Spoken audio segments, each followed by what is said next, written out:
Borderlands 4 is a great game, plain and simple, but unfortunately, it's a great game that is suffering from its terrible optimization and technical performance, and I'm here to talk about it. Borderlands is an interesting franchise for me personally. I, like most others, hold the second one near and dear to my heart, and think it's one of the best looter shooters of all time. But after the second one, they just didn't hit the same. I thought the pre-sequel was pretty not great. Borderlands 3 was kinda just more of the same, but with dialogue and story that was so terrible and cringe that it affected my ability to enjoy the game itself. And as for Tiny Tina's Wonderland, I don't even acknowledge that as part of the franchise, so I'm gonna keep it that way. So, leading up to Borderlands 4, I really didn't have high expectations for the game, but after playing it for an okay amount of time, I'm happy to say that I have been having a blast. The game itself is honestly very good, and much of that is thanks to the overall gameplay of Borderlands 4. I think it's the best feeling Borderlands to play by far,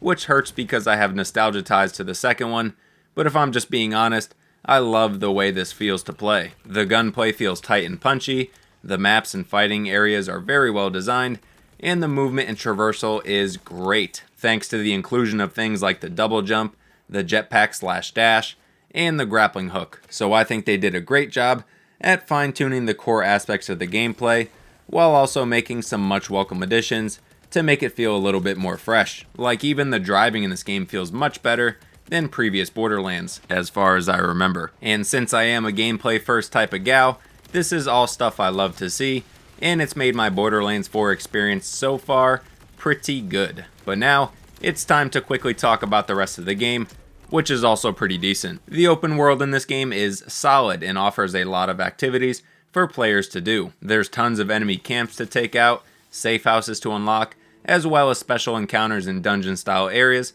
to play through. As far as endgame content goes, I've heard it's a little lacking, but I haven't got to the endgame yet, so I guess we'll see when I get there. Also, the map being as open as it is does a good job at not feeling too empty, which is a good thing. Moving on, it's not a Borderlands game without loot, and the loot in this game gets a thumbs up from me. In other of the Borderlands games, I feel like many of the guns that were dropped were like bottom of the barrel trash. Some of the guns and accessories like shields and grenades were so bad, it was almost insulting to the player. Like sometimes I would have rather gotten nothing instead of trash. But in this one, the loot is toned down a bit. Don't get me wrong, there still is a lot of it, but with the changes to the gunplay, weapons in general just feel better to use. So even if I picked up a weapon that had trash stats, it still felt good to fire. Some of the guns I picked up in Borderlands 3 were like cross-eyed and couldn't even fire straight, and just felt bad to use. Also, the loot being dialed back a bit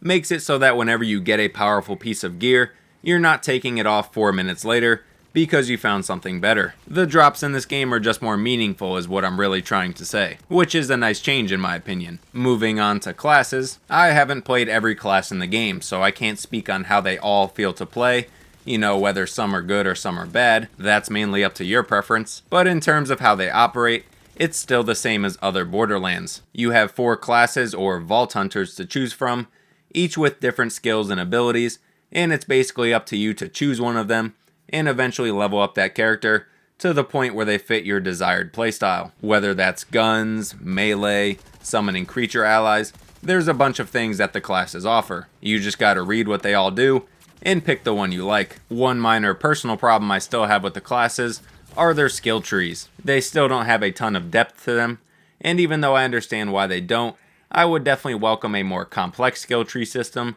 so that more thought goes into the character builds I create. But again, it's not a huge deal to me that they don't do that. Moving on to the story, it's a story, I guess. I will say it's substantially better than the story for the past 3 Borderlands games in terms of writing and dialogue, as well as characters, but that's a pretty low bar to pass. So the story isn't that great. I mean, if I'm being honest, I really don't care about the story in these types of games. If it's there and it's good, that's great.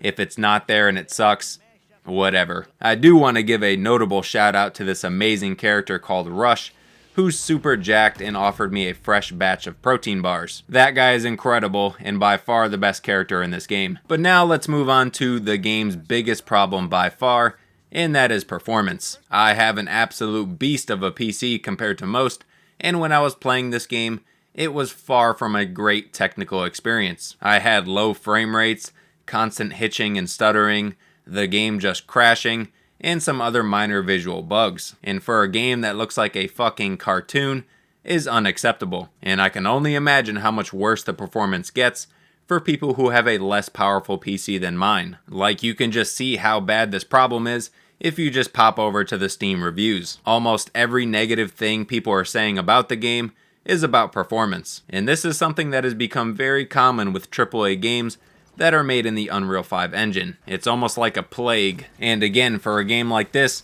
it's completely unacceptable and absolutely deserves to be review bombed for it. Get your shit together, AAA. But despite its garbage, disgusting performance issues, it's surprising to say that Borderlands 4 is a very good game at its core. It feels great to play, there's a solid amount of content to go through, and many issues I've had with previous Borderlands games have either been fixed or improved upon in this latest entry. It's still a Borderlands game through and through, so that may be a good thing or a bad thing depending on who you are. I will say I think the game is different enough from the others to maybe give the franchise another shot if you were someone like me who fell out of it years ago. But that's it for me though. Don't forget to like this video and subscribe to the channel if you want to see more content like this, and I'll catch you in the next one.